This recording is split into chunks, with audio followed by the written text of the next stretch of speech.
Hello बच्चों, कैसे हो आप सब लोग। मैं ज्योति, आपकी हिंदी वाली मैम, आज फिर आई हूँ आपके सामने एक नए टॉपिक के साथ। तो आज का जो हमारा टॉपिक है वो है रस।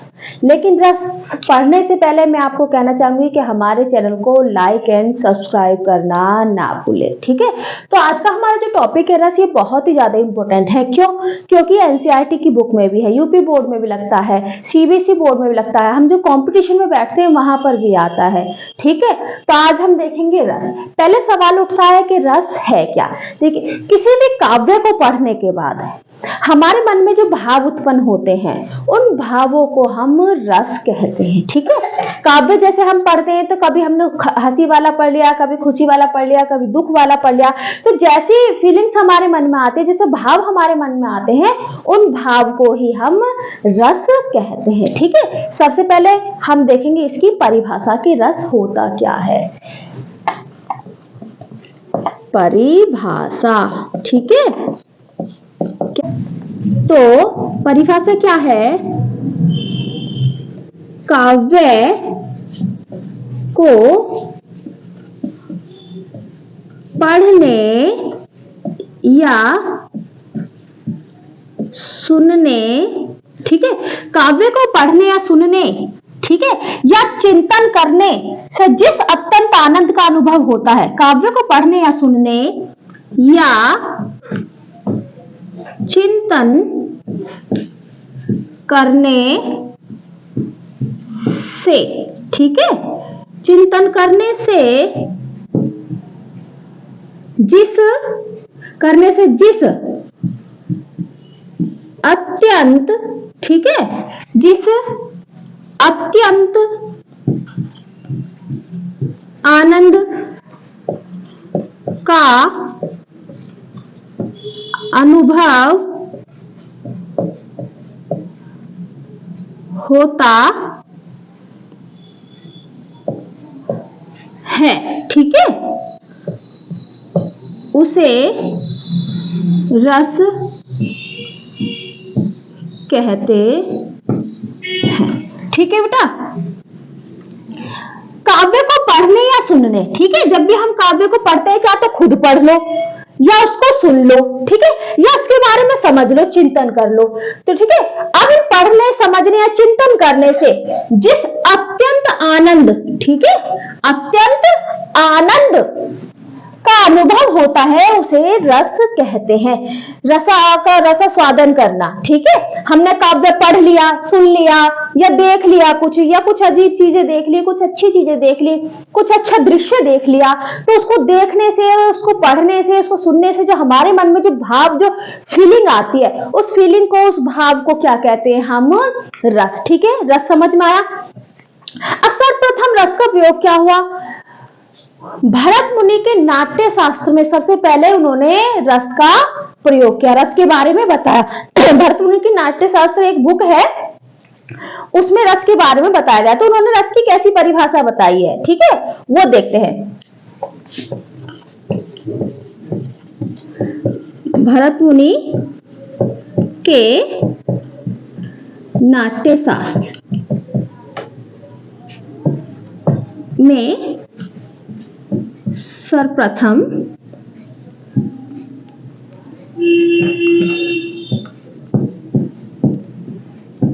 देखने को मिला, ठीक है। रस हमें सबसे पहले कहां देखने को मिला? भरत मुनि के नाट्य शास्त्र में। नाट्य शास्त्र भरत मुनि की बुक है, ठीक है, उसमें हमें सबसे पहले रस का पता चला। तो भरत मुनि ने रस के बारे में क्या कहा है, ठीक है, अब जानेंगे हम के इन्होंने क्या कहा है रस के बारे में। एक परिभाषा दी है, ठीक है, भरत मुनि ने कौन सी दी है? विभा वा नु भाव व्य भी चा री संयोग गा द्रस निष्पत्ति, ठीक है। ये भरत मुनि ने दी है परिभाषा, किसकी? रस की। कैसे? विभाव और अनुभाव और व्यभिचारी, इन तीनों के संयोग से जिस रस की निष्पत्ति होती है उसको क्या कहते हैं हम? रस, ठीक है, विभाव, अनुभाव, इन तीनों के संयोग से, और व्यभिचारी, इन तीनों के संयोग से जिस रस की निष्पत्ति होती है, जो हमारे भाव आते हैं, उन भाव को हम रस कहते हैं। ये भरत मुनि की भाषा में है। कहां पर पता चला है? ये चला है भरत मुनि के नाट्य शास्त्र में। तो ठीक है, अब हमने जान लिया रस के बारे में। भरत मुनि ने सर्वप्रथम अपनी पहली शताब्दी में जब उन्होंने जो बुक लिखी नाट्य शास्त्र, उसमें रस के बारे में बताया। रस के बारे में अपने शब्दों में परिभाषा दी। कौन सी दी? विभाव अनुभाव व्यचारी संयोग रस निष्पत्ति। जब विभाव, अनुभाव और व्यभिचारी का संयोग होता है, उन संयोग से जो रस की निष्पत्ति होती है, जिस रस की निष्पत्ति होती है, उस निष्पत्ति को हम क्या कहते हैं? रस। जिसका निष्पादन होता है उसको कहते हैं हम रस। ठीक है, ये है हमारे भरत मुनि के द्वारा। और ये है हमारी सरल और साधारण भाषा में किसी काव्य को पढ़ते वक्त, सुनते वक्त या समझते वक्त जो फीलिंग हमारे अंदर आते हैं, जो भाव हमारे अंदर उत्पन्न होते हैं, उन भावों को क्या कहते हैं? हम रस। तो ठीक है बेटा, तो रस के बारे में आपने जान लिया होगा। आप अपनी तरीके से भी रस की परिभाषा दे सकते हैं, जितने लोग उतनी तरीके से बना सकते हैं। बस थोड़ी सी समझने की बात है कि किसी अच्छे नाटक को देखकर जो हमारे अंदर भाव आए, किसी बंदर की कलाकारी को देखकर जो हमारे अंदर भाव आए, कुछ अच्छी चीजों को ग्रहण करके जो हमारे अंदर भाव उत्पन्न हुए, या कहीं जाकर किसी वातावरण को देखकर जो हमारे अंदर भाव उत्पन्न हुए, तो भाव उत्पन्न होना ही रस कहलाता है। हमारे अंदर पहले से स्थायी भाव होते हैं, लेकिन किसी कारण, किसी चीज को देखकर वो जो स्थायी भाव जो है वो रिएक्ट होने लग जाते हैं, वो उत्तेजित हो जाते हैं, और हम अलग अलग तरीके की क्रिया करते हैं। जैसे खुश होकर हम हंसते हैं, अच्छी चीज देखकर हम ताली बजाते हैं, तो ये सब सारे हमारे रस के कारण ही होता है। ठीक है, अब देखते हैं हम रस के अंग। ठीक है, अब हमने ये रस के बारे में जान लिया। अब हम देखते हैं रस के अंग। रस के अंग हमारे होते हैं 4। कौन कौन से? स्थायी भाव, विभाव, अनुभाव और व्यभिचारी। ठीक है, रस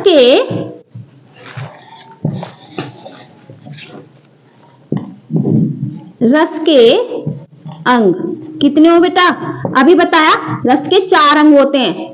पहला कौन सा होता है? स्थायी भाव, जो हमारे अंदर पहले से ही होते हैं। दूसरा कौन सा होता है? विभाव। तीसरा कौन सा होता है? अनुभाव। चौथा कौन सा होता है? संचारी भाव। ठीक है, ये रस के 4 अंग हैं। कौन से अंग है? पहला हमारे स्थायी भाव, जो हमारे अंदर पहले से ही स्थित होता है। दूसरा हमारा विभाव, वो कारण जिसके कारण, वो कारण, ठीक है, जिन्हें देखकर हमारे हृदय में भाव उत्पन्न होते हैं। कारण कुछ भी हो सकता है, किसी का नाचना हो सकता है, किसी का गाना हो सकता है, वातावरण की सुंदरता हो सकती है, किसी की खूबसूरती हो सकती है, कुछ ग्रहण करना भी हो सकता है। ठीक है, जो भी जिस भी कारण से हमारे अंदर के भाव उत्पन्न होते हैं, उन्हें कहते हैं विभाव। अब अनुभाव, जो वो भाव हमारे अनुभवों को, जो हमारे वो अनुभव होता है, तो जो विभाव, ठीक है, उद्दीपन करने लग जाए, क्रिया करने लग जाए, तो उन क्रिया को देखकर जो हमारे जो भाव जो वो उत्तेजित होने लग जाते हैं, उन क्रिया को क्या कहते हैं? हम अनुभाव। ठीक है, संचारी भाव, हमारे अंदर रसों की संचार होना, रसों का उत्तेजित होना, बढ़ना। ठीक है, ये होता है हमारे संचारी भाव। तो ये हमने चारों जान लिए। अब हम इन चारों के बारे में एक एक करके जानेंगे। पहले जानेंगे हम स्थायी भाव। हमारे भरत मुनि के कारण जो हमारे स्थायी भाव, पहले तो हमारे रस 9 थे, लेकिन उसके बाद जैसे भक्ति काल आया तो 10 हो गए, भक्ति रस जुड़ गया। फिर सूरदास जी ने कृष्ण जी की बाल लीलाओं के बारे में वर्णन किया, तो वहां पर हमारा वत्सल भी जुड़ गया। वात्सल्य मतलब किसी के बच्चों का वर्णन। ठीक है, तो इस तरीके से आप जो हमारे हैं प्रेजेंट में, वो हमारे 11 रस हैं। ठीक है, तो अब 11 रस कौन से आते हैं? हमारे ये स्थायी भाव में। ठीक, फिर स्थायी भाव कैसे एक्टिवेट होते हैं, कैसे क्रिया करते हैं, वो इन तीनों के द्वारा करते हैं। ठीक है, संचारी भाव हमारे अंदर 33 होते हैं बेटा। ठीक, कितने होते हैं? 35। ठीक है, रस की परिभाषा सरल शब्दों में भरत मुनि के द्वारा रस की परिभाषा जो भरत मुनि ने अपनी नाट्य शास्त्र बुक में दिया है।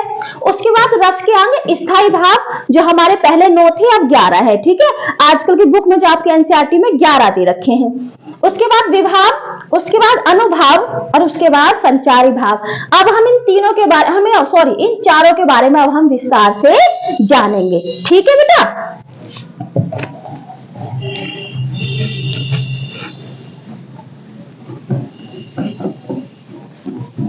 तो पहले जान लेते हैं हमारा जो पहला था स्थायी भाव। पहला क्या पॉइंट था हमारा, यहां लिख लेते हैं हम। पहला पॉइंट था हमारा स्थायी भाव। स्थायी भाव, ठीक है। स्थायी भाव, स्थायी भाव हमारे कितने होते हैं? कुछ बुक में 9 दे रखे हैं, जो पिछली बुक है, पुरानी बुक है, और जब नई जो है उसमें दे रखे 11। कौन 2 बड़े हैं? एक तो वत्सल रस बड़ा है, एक आपका भक्ति रस बड़ा है। ठीक है, तो स्थायी भाव देखेंगे पहले। स्थायी भाव जो हमारे अंदर पहले से ही होते हैं, और इसका होता है कि इससे कौन से रस की उत्पत्ति होती है। ठीक है, रस के प्रकार। ठीक है, स्थायी भाव क्या होता है भाई हमारा? रति होता है। कमेंट बॉक्स में बताएं कौन कौन सा होता है? शोक, उत्साह, भय, क्रोध, फिर कौन सा आएगा? घृणा, जिसे हम जुगुप्सा के नाम से भी जान जाते हैं, जुगुप्सा। ठीक है, फिर कौन सा है हमारा? आश्चर्य, उसके बाद निर्वेद, उसके बाद कौन सा जुड़ा है भाई हमारा? वत्सल, ठीक, वात्सल्य रस। और उसके बाद कौन सा जुड़ा है हमारा? भक्त। ठीक है, या उसको हम देवरति भी कह सकते हैं, देवरति।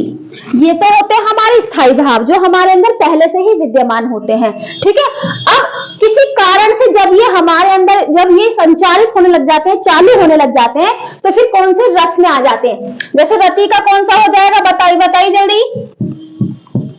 श्रृंगार रस। ठीक है, हास का कौन सा हो जाएगा? जल्दी बताइए। हास्य रस, कमेंट बॉक्स में बताते चले।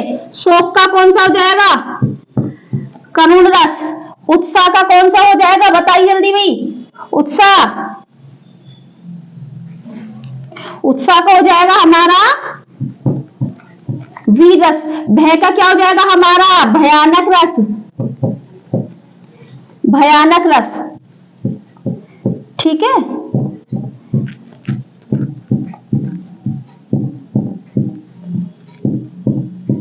ठीक है। क्रोध का क्या हो जाएगा हमारा? रौद्र रस। ठीक है,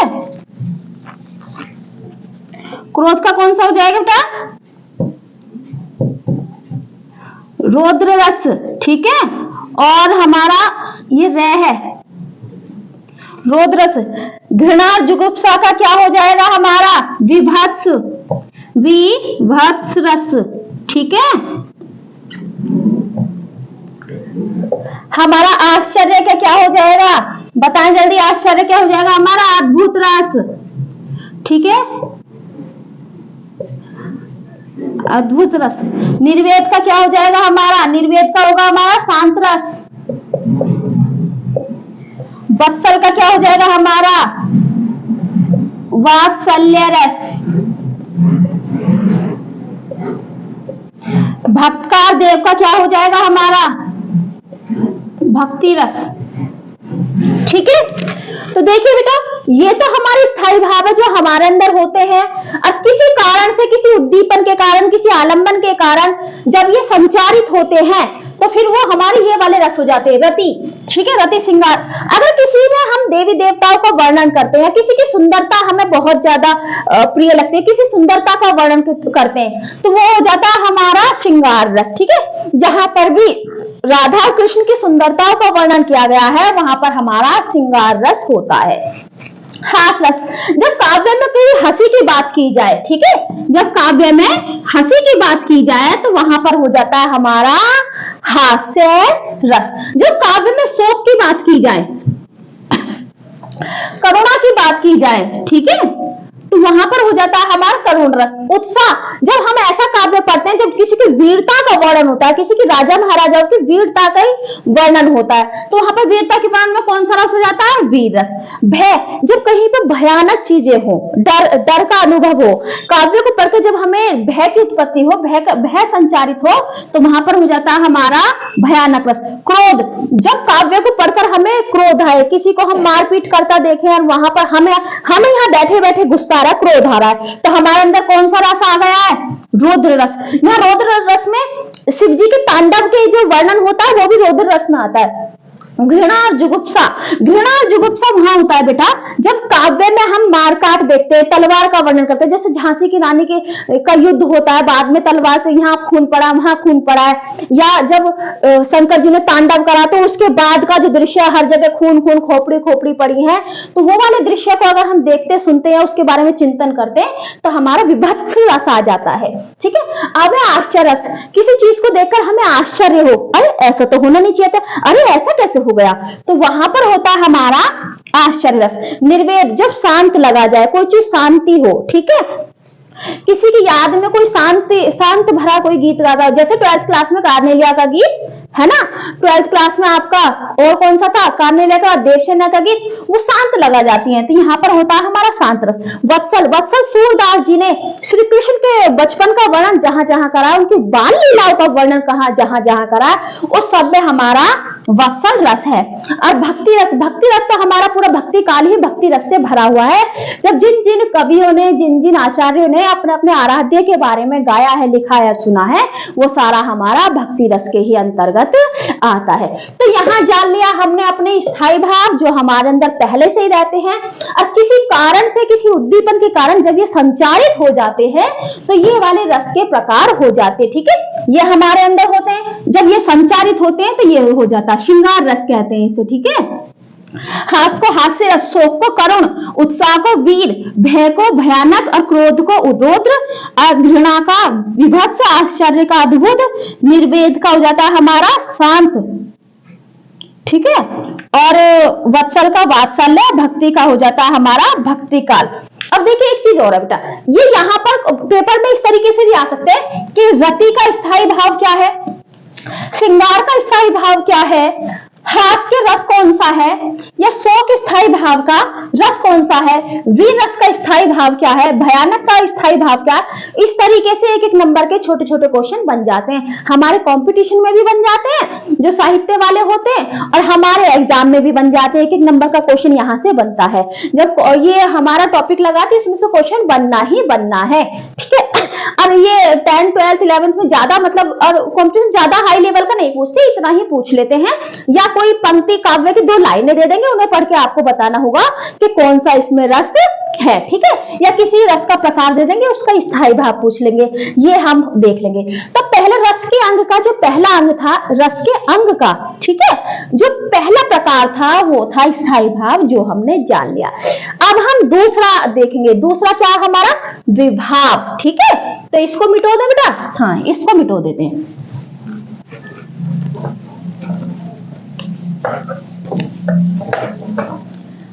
दूसरा जो है, दूसरा है हमारा विभाव।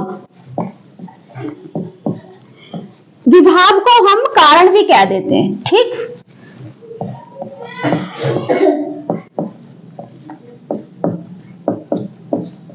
तो दूसरा जो हमारा पॉइंट है, दूसरा पॉइंट है हमारा विभाव। विभाव क्या होता है, जिन कारणों से, जिन कारण से, ठीक है, कारण में विषय वस्तु स्थान हो सकते हैं, उनसे हमारे मन में भाव उत्पन्न हो, ठीक है, उस स्थिति को हम क्या कहते हैं, विभाव कहते हैं। ठीक है, आइए परिभाषा देखते हैं।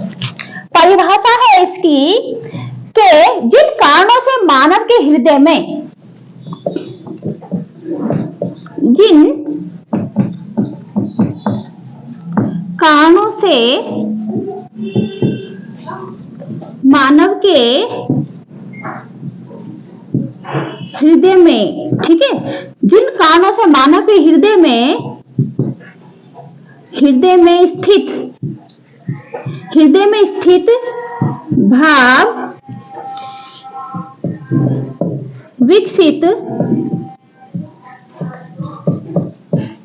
होता है, ठीक है। उन्हें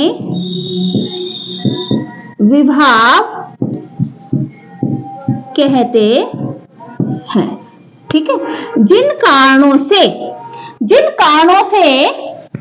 मानव के हृदय में स्थित भाव, कौन से है? स्थायी भाव, अभी बताए थे आपको 11। जिन कारणों से मानव के हृदय में स्थित 11 भाव विकसित होते हैं, ठीक है, विकसित होने लगते हैं, ठीक है।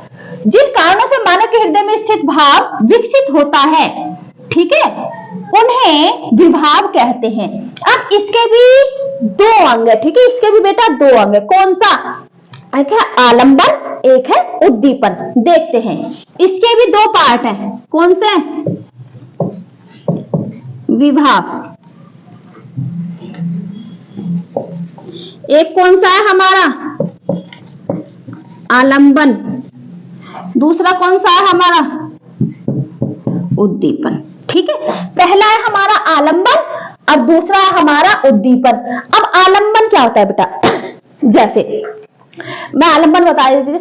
आलंबन वो कारण जिसके द्वारा भाव उत्पन्न हो, ठीक। उद्दीपन जब वो आलंबन क्रिया करता है, ठीक है, उसकी क्रिया से हमारे जो भाव उत्तेजित हो जाते, तेज हो जाते हैं, तो उसे कहते हैं हम उद्दीपन। जैसे माना कि आप लोगों ने बंदर देख लिया तो आपके अंदर भाव उत्पन्न हो गए, ठीक।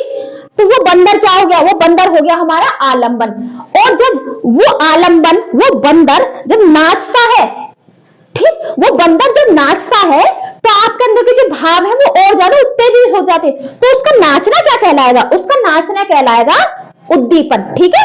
आलंबन हो गया हमारा बंदर, हमें बंदर को देख के हमारे अंदर भाव आ गए, अरे बंदर है। लेकिन जब हम वो आलंबन ने उद्दीपन करा, क्रिया करी, तो उसको देख के हमारे भाव और उत्तेजित हो गए। उसमें हम हंसते हैं, ताली बजाते हैं, ओए करते हैं, अपने हुर्रे करते हैं, ठीक है। तो आलंबन और उद्दीपन पता चल गया। आलंबन वो कारण जिसके द्वारा रस के भाव उत्पन्न हो, उद्दीपन आलंबन का क्रिया करना जिससे हमारे भाव जो उत्तेजित होते हैं, ठीक है। तो हम इसका एक एक उदाहरण देख लेते हैं। जैसे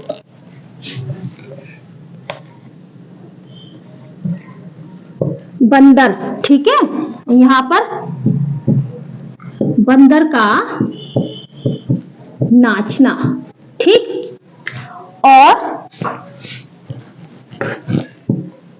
बंदर का यहां पर कूदना, ठीक है। बंदर और बंदर का कूदना, यहां पर आलंबन क्या है? जैसे एक आलंबन हमारे कुछ भी हो सकते हैं, बंदर हो सकता है, कुछ भी वस्तु हो सकती है, स्थान हो सकता है, काव्य हो सकता है आलंबन, ठीक है, कुछ भी हो सकता है। यहां पर इनका क्रिया करना, इनकी क्रिया या सुंदरता, ठीक, ये हमारा उद्दीपन हो सकता है। जैसे एक और उदाहरण बताती हूँ। राधा को देखते ही श्री कृष्ण के मन में भाव उत्पन्न हो गए। तो राधा क्या है यहाँ? उद्दीपन। नहीं सॉरी, राधा क्या है यहाँ? आलंबन। अब राधा की सुंदरता देखकर या उसको भागते देखकर या उसको खेलते कूदते देखकर श्री कृष्ण के अंदर के जो भाव है और ज्यादा उत्तेजित हो गए। तो राधा का हंसना, राधा का गाना, राधा का नाचना, राधा का चलना क्या आ जाएगा? वो हो जाएगा उद्दीपन में, ठीक है। तो आलंबन और उद्दीपन पता चल गया। ये था हमारा, कौन सा था हमारा? दूसरा पॉइंट। अब हम देखेंगे हमारा तीसरा, ठीक है। विभाव जान लिया हमने। विभाव के 2 प्रकार होते हैं, आलंबन और उद्दीपन, वो जान लिए। आलंबन वो कारण, उद्दीपन कारण का क्रिया करना, ठीक है। अब हमारा कौन सा चलेगा? अब हमारा चलेगा तीसरा। तीसरा क्या है हमारा? अब हम देखते हैं हमारा तीसरा। तो बच्चों जो तीसरा है हमारा, तीसरा है अनुभाव और चौथा है संचारी भाव। ये 2 पॉइंट और क्लियर हम कर लेते हैं, उसके बाद हमारा रस यहाँ पर खत्म हो जाता है। तो तीसरा क्या है हमारा? तीसरा है हमारा अनुभाव, ठीक है। अब देखते हैं अनुभाव क्या होता है। आलंबन और उद्दीपन, ठीक है, इनको देखकर उत्पन्न भावों का बाहर प्रकाशित होना क्या कहलाता है? अनुभाव कहलाता है। ठीक है, आलंबन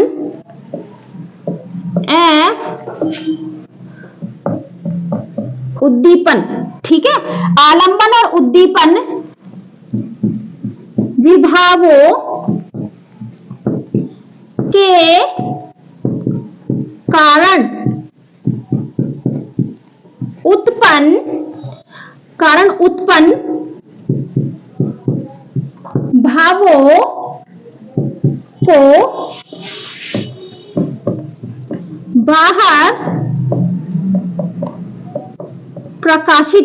के कारण उत्पन्न भावों को बाहर प्रकाशित करने वाले कार्य को क्या कहते हैं? अनुभाव कहते हैं। अनुभाव कहते हैं। ठीक है बेटा, अनुभाव क्या हो जाता है? आलंबन एवं उद्दीपन। ठीक है, आलंबन एवं उद्दीपन विभावों, ये दोनों विभाव थे ना, विभाव के दो प्रकार थे, आलंबन और उद्दीपन। दोनों विभावों के कारण उत्पन्न भावों को बाहर प्रकाशित करने वाले कार्य को क्या कहते हैं? अनुभाव। अब मैं इसको आपको समझाती हूं। हमने आलंबन जाना, एक बंदर, हमने उद्दीपन जाना, एक क्रिया। बंदर और एक क्रिया कर रहा है, उसके द्वारा हमारे भाव उत्पन्न हो रहे। इतना जान लिया हमने विभाव में। अब अनुभाव, अब जब हमारे भाव उत्पन्न होते हैं तो उन भावों के कारण जो हम कार्य करते हैं, क्या करते हैं? अच्छी चीज देख ली, ताली बजा ली, कुछ अच्छा मिल गया, खुश हो गए, हंसने लग गए, कुछ बुरा हो गया, रोने लग गए, कुछ आश्चर्य हो गया, एकदम ऐसे खड़े हो गए स्तंभ से। तो ये जो सारे भाव होते हैं, हम जो ये जो कार्य करते हैं, कुछ मीठा खा लिया, कितना अच्छा है, कुछ खट्टा खाए, बहुत खट्टा है। तो हम जो कार्य करते हैं, ठीक है, वो कार्य, जैसे सर्दी बहुत लगी तो हम कांपने लगते हैं, तो वो हमारा कांपना, वो हमारा हंसना, वो हमारा चलना, ठीक है, वो हमारा क्रिया करना, ये क्या होता है? ये होता है अनुभाव। ठीक है, अनुभाव कौन कौन से हो सकते हैं हमारे? जैसे हंसना, चलना, रोना, ताली बजाना, ठीक है, और क्या हो सकता है हमारा? कांपना, और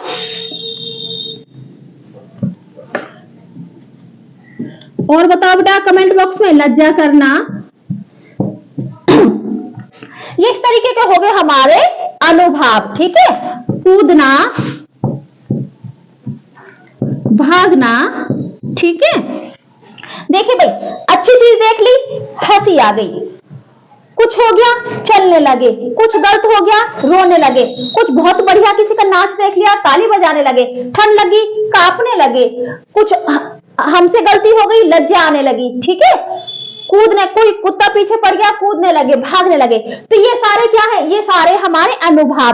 दूसरे आलंबन को देखकर जब हम क्रिया करते हैं, उस क्रिया को, हमारी क्रिया को कहेंगे अनुभाव, और जो कारण था उद्दीपन, जो विभाव की क्रिया को कहेंगे हम उद्दीपन। ठीक है, समझ में आया? अब हमारा फोर्थ रह गया, ये देख लेते हैं, उसके बाद में ये दोनों पॉइंट आपको फिर मैं समझा दूंगी।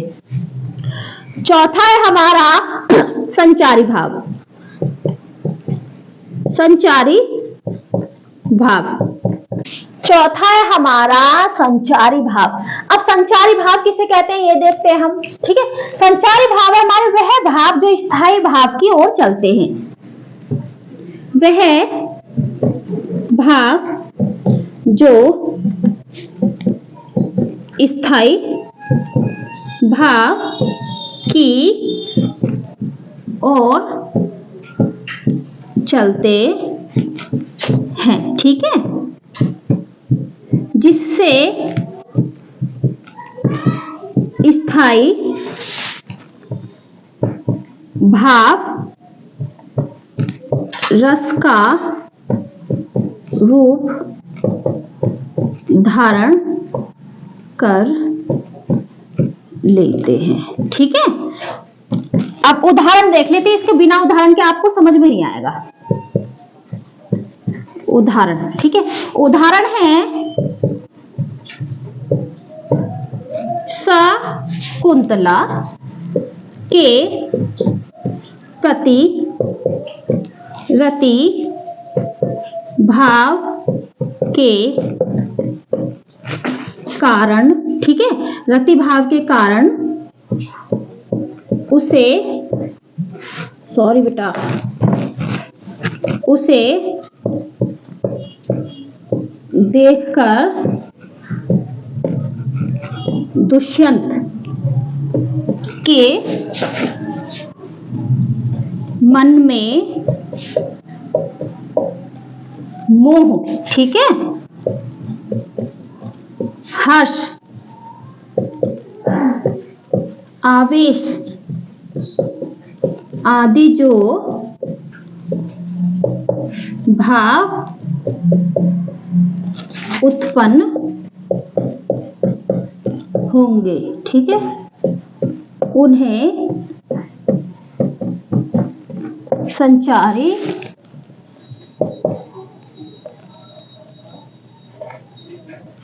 भाव कहेंगे, ठीक है। इनकी संख्या 33 है।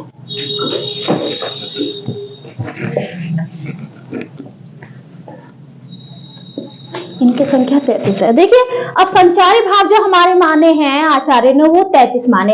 अब संचारी भाव क्या होता है? पहले तो अनुभाव होगी, विभाव की क्रिया को देखकर जो हमारे अंदर क्रिया होगी वो हो जाएगी हमारी अनुभाव, जैसे ये वाले हमने बताए, हंसना, चलना, रोना, ताली बजाना आदि। अब है संचारी भाव। संचारी भाव क्या? वह भाव जो स्थायी भाव की ओर चलते हैं, जिससे स्थायी भाव रस के रूप धारण कर लेते हैं, ठीक है। वो भाव जो हमारे स्थायी भाव को रस में कन्वर्ट कर देते हैं, ठीक है। वो भाव जो हमारे स्थायी भाव को रस में परिवर्तित करते हैं, वो होते हैं हमारे संचारी भाव। जैसे शकुंतला के प्रति रति भाव के कारण, शकुंतला के प्रति रति भाव था किसके अंदर? दुष्यंत के कारण। शकुंतला सुंदर थी तो उसकी सुंदरता को देखकर रति भाव था, उसके कारण उसे देखकर, किसको देखकर? शकुंतला को देखकर दुष्यंत के मन में मोह जागी, उसको पाने की, हर्ष, खुश हुआ, आवेश और उत्तेजना जागी, ठीक है। इस मोह, आवेश और उत्तेजना, ये हमारे संचारी भाव जो हमारे अंदर 33 होते हैं, ठीक है। तो यहाँ पर हमारा रस खत्म हो गया है। रस की परिभाषा हमने जान ली सरल शब्दों में, रस की परिभाषा हमने जान ली भरत मुनि के उसमें, फिर हमने हमारे संचारी भाव जान लिए और स्थायी भाव और रस जान लिए, ठीक है। उसके बाद दूसरा पॉइंट हमारे विभाव जान लिया। विभाव के 2 प्रकार हमने आलंबन और उद्दीपन जान लिया, ठीक है। विभाव वो कारण जिसके कारण भाव उत्पन्न होते हैं, उसके भी 2 प्रकार है, आलंबन और उद्दीपन। आलंबन हो गया हमारा वो बंदर जिसे देखकर हमारे अंदर भाव उत्पन्न हुए, बंदर का नाचना हो गया हमारे अंदर उद्दीपन, ठीक है। तीसरा पॉइंट जाना हमने अनुभाव, वो बंदर के नाचने को देखकर हमने जो क्रिया करी वो हो गया हमारा अनुभाव। चौथा संचारी भाव, वो क्रिया, वो प्रक्रिया जो स्थायी भाव को रस तक लेके गई, ठीक है। कैसे? जैसे हमारे अंदर, जैसे दुष्यंत के अंदर रति भाव था, तो दुष्यंत के अंदर रति भाव था, शकुंतला को देखते ही उसके मन में मोह और हर्ष और आवेश जाग गया, ठीक है। तो ये हो गया हमारा संचारी भाव। हमारे अंदर 33 संचारी भाव हैं, ठीक है। 11 हमारे रस हैं, रस के 4 हमारे अंग हैं। तो यहाँ पर हमारा रस का जो पॉइंट है वो खत्म होता है। इसी तरीके से हमने रस को बड़े ही आसान तरीके से आप तक पहुंचा दिया है। और कुछ परेशानी हो रस को लेकर या हिंदी की जो भी हमारी वीडियो आई उन्हें लेकर, तो हमें कमेंट बॉक्स में कमेंट आप करते रहें। हमारे चैनल को देखना ना भूलें, हमारे साथ बने रहें और हमारे चैनल को लाइक एंड सब्सक्राइब करते रहें, ठीक है। थैंक यू बेटा, टेक केयर।